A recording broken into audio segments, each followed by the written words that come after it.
અને વાત કરીશું માંડલમાં અંધાપા કાંડની।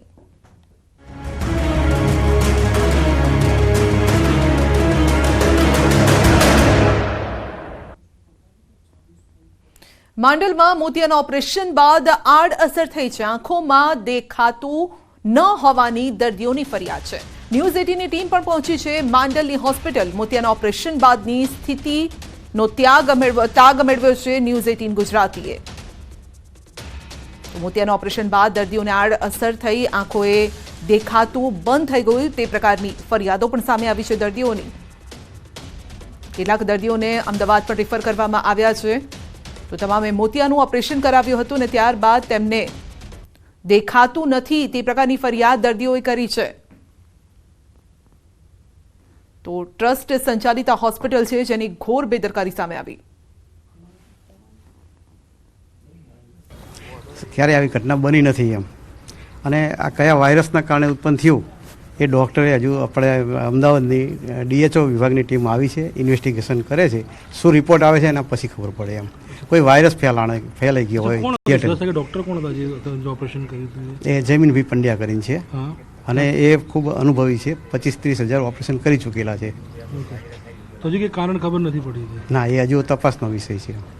અમદાવાદના વિરમ ગામમાં આવેલ માંડલમાં જે ઓપરેશન કરવામાં આવ્યું હતું આંખનું મોતિયાનું, ત્યારબાદ જે લોકોની ફરિયાદ આવી રહી છે કે ઓછું દેખાઈ રહ્યું છે અથવા દેખાવાનું બંધ થઈ ગયું છે, આ તમામ જે ઘટનાક્રમ છે 10 તારીખથી શરૂ થાય છે। 10 તારીખે ઓપરેશન થયું હતું, ત્યારબાદ 17 થી 18 લોકોને આ પ્રકારની ફરિયાદો જે છે તે ઊભી થઈ છે। પરંતુ ટીમ જે છે સરકારી ટીમ એ 100 લોકો જે ઓપરેશન છેલ્લા થોડાક મહિનામાં થયા છે એ તમામની તપાસ કરશે અને શું તકલીફો છે અને કયા કારણોસર આ પ્રકારની ઘટના બની છે તે તમામ વસ્તુઓનું જાણકારી લેશે। માજી, શું નામ છે આપનું? અચ્છા, ઓપરેશન કરાયું હતું? હા, ઓપરેશન કરે એક આંખ તો કશી નથી દેખાતું? આંખ તો જતી રહેલી। તમે એમના ઘરેથી જો? હા, એમના ઘરે તકલીફ થઈ? ક્યારથી તકલીફ થઈ છે? આ 10 તારીખથી બધા ઓપરેશન કર્યા પછી ઠાર કોઈ ધબોધબ થઈ ગયું। ઓકે હા, મારા આ રોટલા ખાઈને ઘડી નાતા હતા, એ બંધ થઈ ગયું। ઓકે, બીજું કોઈ કરનારું છે જ નહીં। ક્યાંથી આવો છો? આદરેના આજે ના આવજો। 10 તારીખથી આ ઓપરેશન કર્યા પછી તકલીફ શું? બધું પાસે બન્યું તો આમાંથી કોઈ તકલીફ નહીં કાઢે છે। રોટલા કરી નાખતી હતી બચારી, એ બંધ થઈ ગયું। હવે તો ઘણી દીકપુર ગઈ છે, મને એ જ વિચાર કરું। બિલકુલ, બીજા પણ અનેક લોકો છે અને તમામ લોકોની તકલીફ છે, અલગ અલગ જગ્યાએથી આવ્યા છે। આપ ક્યાંથી આવ્યો છો બેન? જૂના પાતર।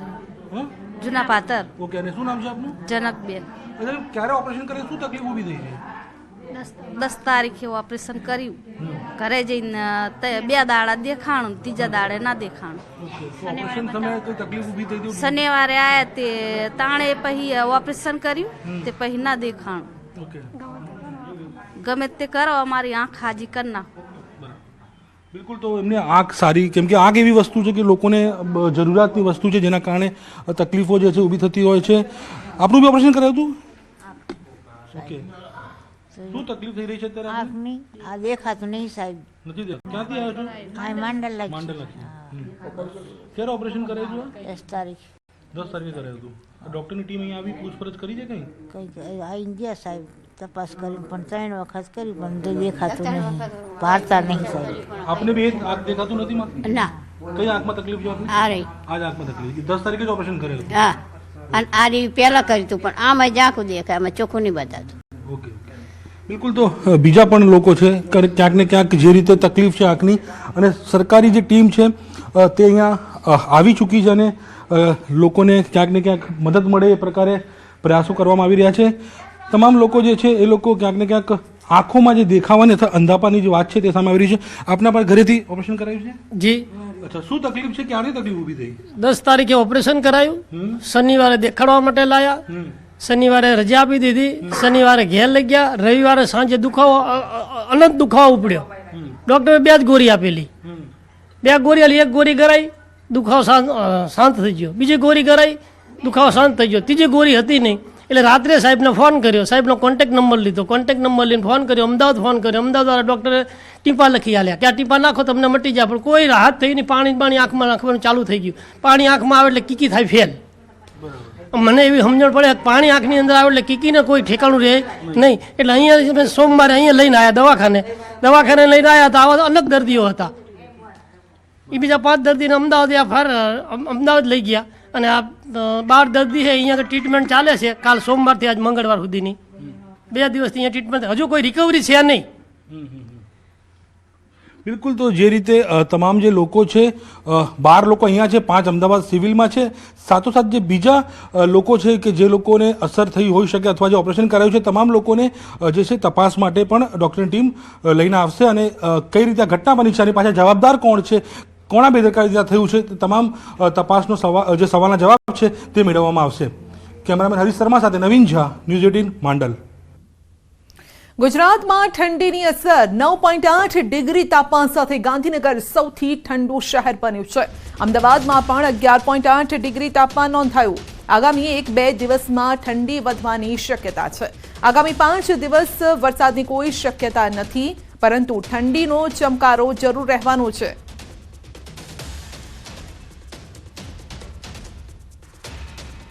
आने वाले दिनों में जो गुजरात स्टेट पे फोरकास्ट है कोई रेन की संभावना नहीं है और जो टेम्परेचर रियलाइज हुए हैं गुजरात स्टेट में सबसे मिनिमम टेम्परेचर जो रियलाइज है वो गांधीनगर में 9.8 डिग्री सेल्सियस हुआ है और अहमदाबाद में 11.8 degree Celsius temperature minimum temperature realise हुआ है और जो आने वाले दिनों में फोरकास्ट हुआ है मिनिमम टेम्परेचर का वो नो लार्ज चेंज.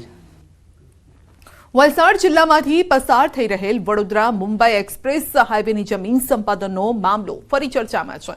સંપાદનની કામગીરી દરમિયાન ઝાડ કાપવાની કામગીરી દરમિયાન સ્થાનિકોએ વિરોધ નોંધાવ્યો. વલસાડના ફણસવાડા ગામમાં ઝાડ કાપવાની તૈયારી કરતા જ મામલો ગરમાયો હતો. ખેડૂતોનો આરોપ છે કે સરકાર દ્વારા હજુ સુધી ઝાડ કાપવા પહેલા ખેડૂતોને વળતર આપવામાં આવ્યું નથી અને જેથી અસરગ્રસ્ત ખેડૂતો તેનો વિરોધ કરી રહ્યા છે. ફણસવાડા ગામમાં આ મામલે જિલ્લાના ખેડૂતો અગ્રણીઓની આગેવાનીમાં તંત્રની ઝાડ કાપવાની પ્રક્રિયાનો વિરોધ થયો.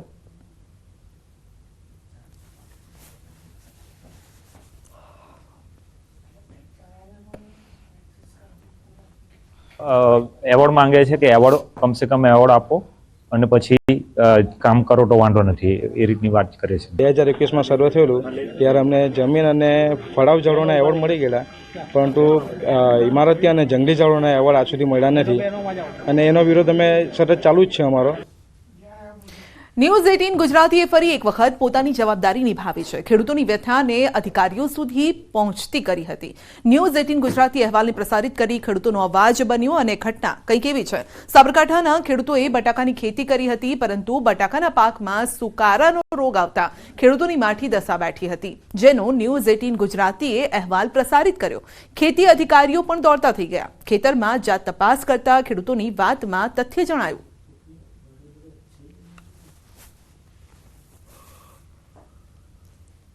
એક અઠવાડિયા પહેલાં ન્યૂઝ 18ની ટીમ અહીંયા આવી હતી. જે બટાકાનામાં પાકમાં જે સુકારો આવ્યો હતો, પાછોતરો સુકારો કે જે 60-70 દિવસ પછી આવતો એની જગ્યાએ 40 દિવસે આવી ગયો હતો, એ અહેવાલ પ્રસારિત થયા બાદ સાબરકાંઠા જિલ્લાના બાગાયત અધિકારીને જાણ થતાં એ પણ આજ રોજ અહીંયા જાત નિરીક્ષણ કરવા માટે ફિલ્ડ ઉપર આવ્યા હતા. એમને પણ લાગ્યું હતું કે ભાઈ બટાકામાં પાછોતરો સુકારો વહેલો આવી ગયો છે, પરિણામે ખેડૂતોને ઘણું બધું નુકસાન જાય એવું છે. એના માટે બાગાયત અધિકારીશ્રીએ એવું જણાવ્યું છે કે ભાઈ અમે ઉચ્ચ અધિકારી સાથે પરામર્શ કર્યા બાદ સરકારશ્રીમાં રજૂઆત કરીશું અને ખેડૂતોને જેટલો બને એટલો વધારે કંઈક વળતર થાય એના માટે અમારા પ્રયત્ન રહેશે. અઠવાડિયા પહેલાં ન્યૂઝ 18 ગુજરાતી મીડિયા અમારા આ ફાર્મ ઉપર આવેલા અને જે અહીંયા નુકસાન થયેલું છે એનો એમને અહેવાલ પ્રસારિત કરેલો. ખેતીવાડી અધિકારીએ પણ એ વાત ધ્યાન ઉપર લઈ અને આજે અમારા ખેતરમાં આવ્યા છે એમને અને એમને પણ નિરીક્ષણ કર્યું કે ખરેખર ખેડૂતને નુકસાન વધારે છે. એમને અમને બાંયધરી આપી છે કે અમે ઉચ્ચ કક્ષાએ રજૂઆત કરીશું અને ખેડૂતને વહેલી તકે જે પણ સહાય મળે એવું અમે કામ કરીશું. સાબરકાંઠા જિલ્લામાં 27,000 હેક્ટર કરતાં વધુ બટાકાનું વાવેતર થયું છે અને અહીં મોટાભાગના ખેડૂતો કોન્ટ્રાક્ટ ફાર્મિંગ દ્વારા ખેતી કરે છે. બટાકાની ખેતી પાછળ 1 વીઘા દીઠ 50,000 થી 55,000નો ખર્ચ થાય છે. બટાકાના પાકમાં સુકારો આવતા ન્યૂઝ 18ની ટીમ હડિયોલ ગામે પહોંચી ખેડૂતોની વ્યથા સાંભળી અહેવાલ પ્રસારિત કર્યો. ન્યૂઝ 18ના અહેવાલ બાદ બાગાયત વિભાગના અધિકારીઓ ખેતરોમાં નિરીક્ષણ માટે પહોંચ્યા હતા. ખેડૂતોને થયેલા નુકસાનનું વળતર મળે તે માટે ઉચ્ચ કક્ષાએ રજૂઆત કરવાની પણ તેઓએ બાંહેધરી આપી. ન્યૂઝ 18 ગુજરાતીના અહેવાલ બાદ જે બટાકામાં જે સુકારાનો રોગ આવ્યો હતો ત્યારે બાગાયતની ટીમ અત્યારે હાલ જે ખેતરોની મુલાકાત આવી છે. હળિયો ગામમાં જે ખેતરો છે, મોસ્ટલી જે ખેડૂતો છે તેમના જે બટાકાના પાકમાં સુકારાનો રોગ આવ્યો હતો તેને નિરીક્ષણ માટે અત્યારે ટીમ આવી ગઈ. આપણે સીધી જ વાત કરીશું બાગાયત અધિકારી સાથે. ખાસ કરીને આપણે પૂછવા માંગીશ, તમે અહીંયા જે ખેડૂતો સાથે મુલાકાત કરી, શું લાગી રહ્યું છે, કયા પ્રકારનો રોગ જોવા મળી રહ્યો છે? અમે જે હાલ ફિલ્ડ ઉપર ઊભા છીએ ત્યાં પાછોતરા સુકારાની અસર છે અને એ વાતાવરણમાં ભેજનું પ્રમાણ જો વધતું હોય તો એ જનરલી આ રોગ આવતો હોય. આપણે બધાને ખબર છે કે આગોતરો સુકારો અને પાછોતરો સુકારો આવતો હોય તો આમાં પાણીનું પણ નિયમન કરવાનું થતું હોય છે અને જનરલી ફૂગનાશકનો પણ છંટકાવ આમાં કરવાનું થતું હોય છે. એ રોગના લીધે જે ખેડૂતની નુકસાની બાબતની જે રજૂઆત છે એ ઉચ્ચ અધિકારીઓ સાથે પરામર્શ કરી અને સરકાર સુધી ત્વરિત અમે રજૂઆત પહોંચાડવાનો પ્રયત્ન કરશું અને પહોંચાડી પણ દેશું એને. જે રોગ છે તેનું નિયંત્રણ જે લેખિતમાં આગળ રજૂઆત કરશે અને જે ખેડૂતોના ફાયદામાં કોઈ કાર્યવાહી થાય તેવી હાલ તો જણાવી રહ્યા છે. ઈશાન પરમાર, ન્યૂઝ 18 ગુજરાતી, સાબરકાંઠા. પંચમહાલના ઘોઘંબા તાલુકામાં દીપડાનો આતંક છે. સીમાડિયા આંબલી ફળિયામાં દીપડાનો આતંક, એક વૃદ્ધા અને કિશોરીને ઈજા પહોંચાડી છે. ઘરની ઓસરીમાં સૂતેલા લોકો પર દીપડાએ હુમલો કર્યો. ઘાયલોને સારવાર માટે હોસ્પિટલ ખસેડાયા. દીપડાને પકડવા વન વિભાગે 2 પાંજરા પણ ગોઠવ્યા છે. વર્ષોથી અહીં દીપડો વસવાટ કરી રહ્યો છે, પરંતુ ઘરમાં આવી હુમલો કરવાની આ પ્રથમ ઘટના છે. સ્થાનિકોમાં પણ ફફડાટ છે. બુમરાડ કરતા દીપડો ભાગી છૂટ્યો હોવાનું સ્થાનિકો જણાવે છે અને દીપડાએ એક જ દિવસમાં અન્ય 2 મકાનમાં પણ ઘૂસવાનો પ્રયાસ કર્યો હતો, પરંતુ સ્થાનિકો જાગી જતા દીપડો ભાગી છૂટ્યો છે. વહેલી તકે દીપડો પાંજરે પુરાય તેવી સ્થાનિકોની માંગ છે.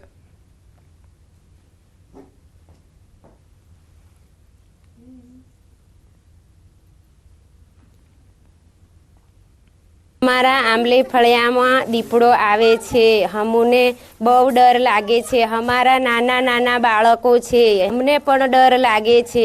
છોકરી નિકિરાબેન, રાત્રે દીપડો આવ્યો તો 4 વાગ્યે અને હુમલો કરીને આવ્યો તો એને નાની મોટી ઈજા પહોંચાડી છે. અમે બધા રાતના જાગી ગયા, બૂમાબૂમ પાડી એટલે બચાવ થઈ ગયો હતો આ છોકરીનો. અહીંયા અમારે દીપડો તો વર્ષોથી રહે છે ને અમારા ઘરની આજુબાજુ 2 ડુંગરીઓ છે, નાની નાની. એ ડુંગરીઓમાં વર્ષોથી દીપડો રહે છે. ઘોઘંબા તાલુકાના સીમડિયા ગામના આંબલી ફળિયામાં રહેતી એક વૃદ્ધા અને એક કિશોરી ઉપર દીપડાએ હુમલો કર્યો હતો અને હુમલો કરતા જ અહીંના જે સ્થાનિકો છે તેઓમાં ભયનો માહોલ જોવા મળી રહ્યો છે. જોકે વન વિભાગ છે તેના દ્વારા હાલ તો અહીંયા 2 પાંજરા ગોઠવી દેવામાં આવ્યા છે, પરંતુ અહીંના સ્થાનિકોના જણાવ્યા મુજબ જે દીપડો છે અહીંયા વર્ષોથી વસવાટ કરી રહ્યો છે, પરંતુ પ્રથમવાર એવી ઘટના બની છે કે રહેણાંક વિસ્તારમાં આવી અને ઘરમાં ઘૂસી અને દીપડાએ હુમલો કર્યો છે, જેથી વહેલી તકે દીપડો પકડવામાં આવે એવી અહીંના સ્થાનિકો માગણી કરી રહ્યા છે. જોકે વન વિભાગ પણ હાલ પ્રયત્નશીલ છે, પરંતુ તેમ છતાં દીપડાનો પ્રથમ હુમલોનો ઘટના બની છે, જેથી અહીંના સ્થાનિકો છે તેઓમાં ભયનો માહોલ જોવા મળી રહ્યો છે અને ખેતરમાં પણ જવાનું મહિલાઓ ટાળી રહી હોવાનું જણાવી રહી છે. રાજેશ જોશી, ન્યૂઝ 18 ગુજરાતી, સીમડિયા, પંચમહાલ. બુલેટિનમાં આગળ વધીશું નાનકડા બ્રેક બાદ.